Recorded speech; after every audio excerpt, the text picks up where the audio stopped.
Details చూస్తే BJP నేత మాజీ MP Jitender Reddy interesting tweet ను చేశారు. ఓ చిన్నారి దుస్తులు లేకుండా తిరుగుతున్న వీడియోను షేర్ చేస్తూ ఎన్నికల్లో ఏం చేయాలి, ఏం చేయకూడదో ఆలోచిస్తున్నామని పేర్కొన్నారు. ఈ ట్వీట్ ను మోదీ, అమిత్ షా, నడ్డాలకు ట్యాగ్ చేశారు. మహబూబ్ నగర్ ఎంపీ టికెట్ ను జితేందర్ రెడ్డి ఆశిస్తూ ఉండగా బీజేపీ అధిష్టానం మాత్రం డీకే అరుణ వైపు మొగ్గు చూపుతోంది. దీంతో ఆయన అసంతృప్తితో ఉన్నారని తెలుస్తోంది. ఈ ట్వీట్ కు సంబంధించిన డీటెయిల్స్ మా ప్రతినిధి శివాన్ అడిగి తెలుసుకుందాం. శివ, చెప్పండి, జితేందర్ రెడ్డి చేసిన ఈ ట్వీట్ ని మనం ఎలా చూడొచ్చంటారు? ఇక ఆయన ఆసక్తికరంగా ఇక్కడ ఇటు నరేంద్ర మోదీ మరియు అమిత్ షాని కూడా ట్యాగ్ చేశారు. సో దీన్ని ఎలా చూడొచ్చంటారు?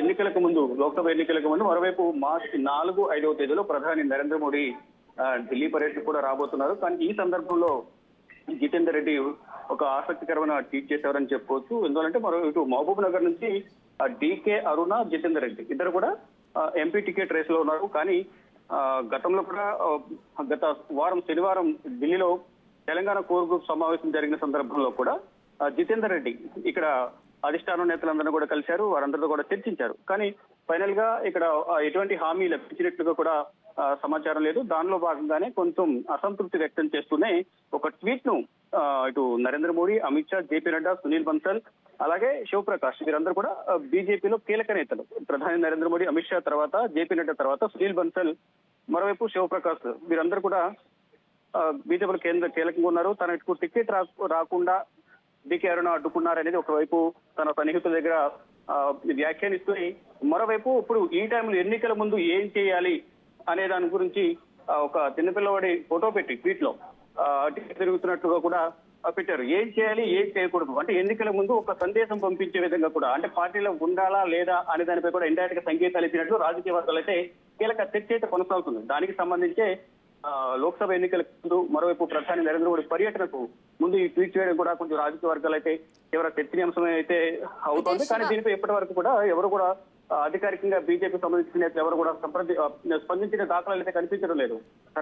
అదే శివ, మహబూబ్ నగర్ ఎంపీ టికెట్ అయితే ఇటు డీకే అరుణకి ఇవ్వాలి అనుకున్నట్టుగా కూడా మనకు తెలుస్తోంది. అయితే ప్రెసెంట్ ఈ ట్వీట్ ని చూసి ఇటు కేంద్ర అధిష్టానం కానివ్వండి, లేకపోతే బీజేపీ రాష్ట్ర అధిష్టానం కానివ్వండి, ఎటువంటి సంకేతాలు ఇచ్చే అవకాశం ఉందనుకోవచ్చు? మనం దీన్ని బట్టి చూస్తున్నా కానీ ఇప్పటి వరకు కూడా ఎటువంటి స్పందించిన దాఖలాలు అయితే ఏది కూడా లేదు. అయితే ఇక్కడ డీకే అరుణ జాతీయ స్థాయిలో జాతీయ ఉపాధ్యక్షులుగా కూడా ఉన్నారు బీజేపీకి. అయితే మొదటి నుంచి కూడా ఇద్దరు పేర్లు వినిపించినప్పటికీ కూడా అధిష్టానం మాత్రం డీకే అరుణ వైపే మొగ్గు చూపినట్లుగా కూడా తెలుస్తుంది. గతంలో కూడా కొన్ని బీజేపీకి కొన్ని వ్యతిరేకంగా వ్యాఖ్యలు చేశారు. తెలంగాణలో బీజేపీ బలహీనపడడానికి కొంతమంది సీనియర్ నేతలే కారణం అనేది నివేదిక అధిష్టానం వద్ద ఉంది. అందువల్లే ఇటు జితేందర్ రెడ్డి వైపు మొగ్గు చూపకుండా డీకే అరుణ వైపే మొగ్గు చూపినట్లు తెలుస్తుంది. దానిలో భాగంగానే కొంత అసంతృప్తి, అసహనం వ్యక్తం చేస్తూ ఈ ట్వీట్ రూపంలో ట్వీట్ చేసినట్టుగా తెలుస్తుంది. అంటే విపరీత అర్థాలు వచ్చేలాగా, అంటే దానికి అంటే ఎవరు ఊహించుకునే విధంగా ఆ ట్వీట్ కూడా అదే ఉంది. అంటే డైరెక్ట్ గా చెప్పకుండా ఆ ట్వీట్ ను బట్టి ఎవరికి ఊహించినట్లుగా వారు అనువాదం చేసుకున్న పరిస్థితి కనిపిస్తుంది. కానీ ఇది మాత్రం ఎన్నికలకు ముందు, అందులోనూ ప్రధాని నరేంద్ర మోడీ 4, 5 తేదీలో పర్యటించబోతున్నారు తెలంగాణలో. కానీ ఈ సందర్భంలో ఇప్పుడు ఈ ట్వీట్ ఎందుకు చేయాల్సి వచ్చింది? అందులోనూ ఈ రోజు central election committee, BJP central election committee సమావేశం జరగబోతోంది. రేపు ఎల్లుండిలో 100 మంది అభ్యర్థులతో తొలి జాబితా కూడా ప్రకటించబోతోంది. ఈ నేపథ్యంలోనే సిట్టింగ్ స్థానాలతో పాటు మరో 4-5 స్థానాలు కూడా మొత్తం తెలంగాణకు సంబంధించిన 7 స్థానాలు ప్రకటించే అవకాశం ఉంది. కాబట్టి ఈ మొదటి జాబితాలోనే తన పేరు వచ్చే విధంగా, ఆకర్షించే విధంగా కూడా ఇటువంటి ట్వీట్లు చేసినట్టుగా కూడా కొంతమంది రాజకీయ వర్గాల్లో చర్చ అయితే కొనసాగుతుంది. కానీ ఇక్కడ డీకే అరుణనే ఫైనల్ చేయబోతున్నట్లు కూడా మరొక సమాచారం అయితే ఉంటుంది. దానికి సంబంధించి కొంతమేర అసంతృప్తి వ్యక్తం చేస్తూ ఈ ట్వీట్ చేసినట్లుగా కూడా ఇటు జితేందర్ రెడ్డి అనుచరులు కానీ ఇతర బీజేపీ సీనియర్ నేతల నుంచి అయితే కొంతమేర సమాచారం అయితే అందుతోంది. Right, thank you Shiva.